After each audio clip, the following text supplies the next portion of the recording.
kwa babiomba attention TV so mo so for akwentwa me gina me nanso e de nsem e bro na me ka o se dwumaku esoma se eye Obatampa travel agency for na esoma se a me de sa dwumadi se ope Obatampa ne o madi nkoma me sure hwe scream no so na from na onu omo eni nsawo kama na ene yetuhwe yakọ onua TV yeko onua TV ye papa ba ko pe Captain Smart onu ni dia no Captain Smart ana obi adfe na we no try onua show no so ana se morning show no e no se first no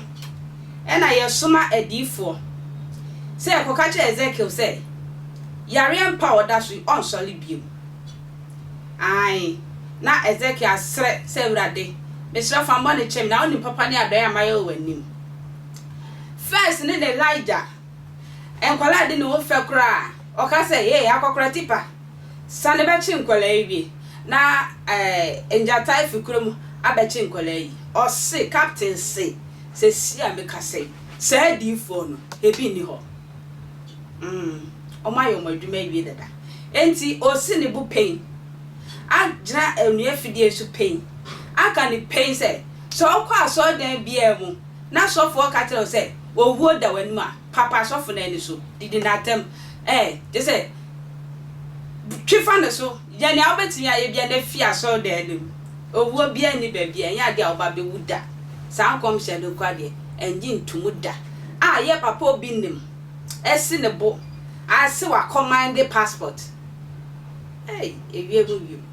papa Obinim aja so dem se me de me sa boba ho passport apie se asa miracle no Elijah mo na ye enne nti sebe ya papa Obinim enya sansan funa ogina aso dem edi no me so yenti e papa Smart mrasisia that time na nyame soma komsheni kobo owuo amane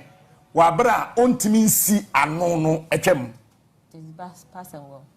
me ka bi se me ka kire madam for so se me hu se ne ma me prediction enye prophecy o predict ye no tom se sofu bi atumi hwe wanim ka kire se wo be wu adidi na tam ne fi aso dem hoko see me biom listen don't show any kind of respect disrespect that pastor sister bayfo bi ani asase so ye nipa hwe banim ye ba kasam tro enya no kre Captain Smart the king be ni asase so amede bia I dare me ma mi fia bayfo dem papa fia bayfo de so ye be ma na nadwe o meye me ne ya okay ye kwa sorry they create enemies be for us it's de bia no nyame bon se tu kwan na wadi yie kuma wood it's nyame nim nyansa se ye wo no odo ba Ghana no betime di yie wo Ghana aje wo kwatena Americans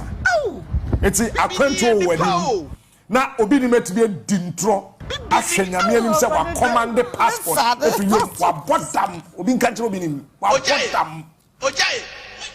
that passport passport wa conjure passport if now Obinim that day no wa bodam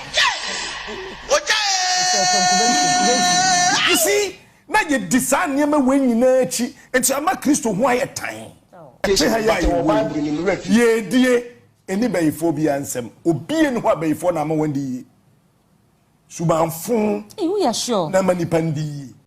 let nobody deceive anybody say yes nyankopon ohini bi akoma na nyame nsem enti nyame na ochim Joe Biden akoma na ochim na na ado so de me da se oje bretwa mo sonfo akwentwa na me de sansem bedo makra